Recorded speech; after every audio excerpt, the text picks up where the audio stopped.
Hello and welcome to today's English lesson. My name is Stuart. In today's lesson, we're looking at how we use prefixes in English. Let's go to the intro.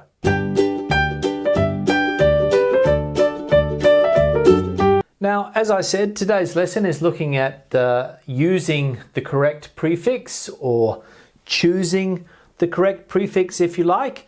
And when you start to do exams like First Certificate or Advanced or exams like that, you can get exercises sometimes where you need to know which prefix to use according to the word that we have. And today we're looking at the prefixes anti, by, de, dis, inter, miss, out, over, re, and under. And we're going to try to put one of the prefixes into the sentences according to the word that we have. Now, let's have a look at the first one. So, I finished my assignment, but the computer crashed. I now have to something write it. So, which prefix would we choose here? Would we choose anti, by, de, dis, inter, miss? Which one do you think we would use? That if we have to do our assignment again, we would have to rewrite it, okay? We would have to rewrite it. So if you have to rewrite your assignment, it means that you have to do it again because the first one was destroyed or lost on the computer, or perhaps your dog ate it. So you have to rewrite it, to do it again, to rewrite it. The second one, when roasting a chicken, it's important not to something cook it. Now we have two choices here that we can use. One goes here and the other one goes somewhere else. So let's have a look. So anti, by, de, dis, inter, miss, out, over, under. Which one will be used here? So when we're roasting a chicken, it's important not to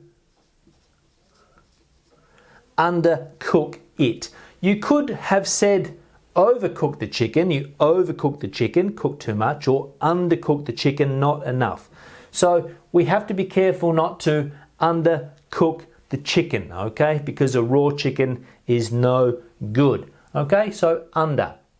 But remember, we could have used over as well here. So we'll cross those two out that we have used. Now, number 3. The war protesters took to the streets in anger. The war protesters. Which one? Anti, by, de, dis, inter, miss, out, over. Which one can we use here? The war protesters. The anti-war protesters. Okay? The anti-war protesters took to the streets. They were against the war. They were the anti-war protesters. They took to the streets in anger. They were angry about the war. So they went to the streets, anti-war protesters. The next one. Timmy is quite shy. He has trouble acting with other kids. Which prefix do we need to put here? Okay, so we cross off anti. So which one out of these would best go in this space here? What do you think?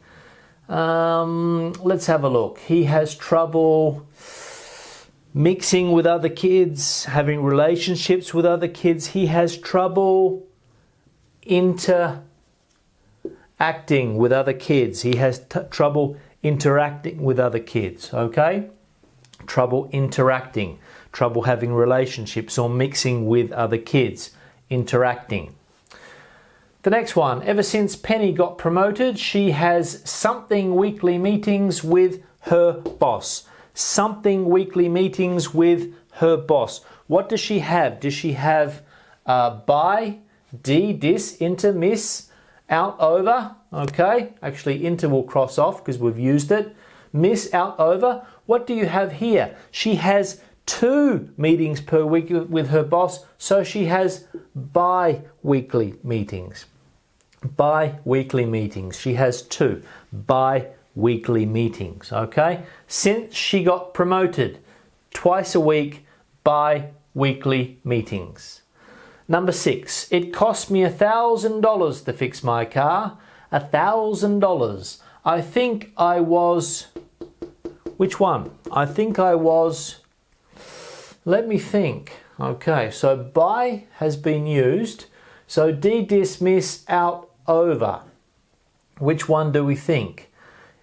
$1,000 was expensive to have your car fixed. $1,000 was expensive. So I think that I was charged too much, or I think that I was overcharged. I was overcharged for my car to be fixed, okay? I paid too much. I paid $1,000, $1,000 to have my car fixed. I think I was overcharged by the mechanic, okay? I was ripped off. I was overcharged, okay? You can also be undercharged. Again, those two we can normally use together, overcharged or undercharged, if the price was less than you expected or less than you should have been charged. But here I was overcharged, I think. Number 7, John and Ed are very competitive. They always try to something do each other. Okay, they always try to something do each other. Over has been used, so we can't use that one. So they always try to, what do they try to do? They try to do something better than the other person constantly because they're very competitive. If one person climbs to the top of the mountain, the other person wants to climb to the top of a higher mountain, okay? So they always try to outdo. They always try to outdo each other, okay? They're competitive. One wants to do better than the other one, to outdo. Number 8, be careful not to something spell your name when filling out the form. Now, if you're filling out a form or filling in a form and you have to put your name for official purposes, and you make a mistake, okay, it can cause problems. Or if somebody writes your name with a mistake in it, it can be problematic for you. So you need to be careful not to misspell your name. So we'll cross that one off again. You misspell your name, meaning that you spell it badly. You misspell it. So, my name, S-T-U-A-R-T, S-T-U-A-R-T, Stuart. Some people misspell my name. Some people don't put the T on the end. Some people put an E before my name. So they misspell my name constantly, okay? They misspell it. Next one, number 9. We only have 2 choices left, D or dis. So, Smith won the competition, but was qualified for cheating. He cheated. He won the race, but he cheated. So they took the victory away from him. He was D or disqualified. Dequalified or disqualified. If you said disqualified, you were correct. Disqualified. He was disqualified from the race. So he won, disqualified, so his victory was cancelled. He was disqualified. So therefore the last one, very simple. The company thought it would be a good idea to decentralize, as we can see here. The company thought that would be a good idea to decentralize. Now what they mean is that the company had a central operation in a country. They decided to decentralize, meaning that they moved the central part of the business into smaller local areas. So they decentralized. So you can decentralize a company, you can decentralize a country. A country can be decentralized. For example, Spain is an example of a country that has begun a process of decentralizing, okay? So you can decentralize. Now, be careful with these because sometimes they're one word, sometimes they can be written as 2 words, and sometimes they can have a hyphen, as we can see here. So be careful when you spell them, but these are how we use the correct prefix in English. Now, thank you very much for watching the lesson. If you have any questions or comments, leave them in the section below. Share the video, please, on social media. Give the video a thumbs up if you liked it. I'll see you in the next video. Have a good day. Bye. Here and there, here, there, everywhere.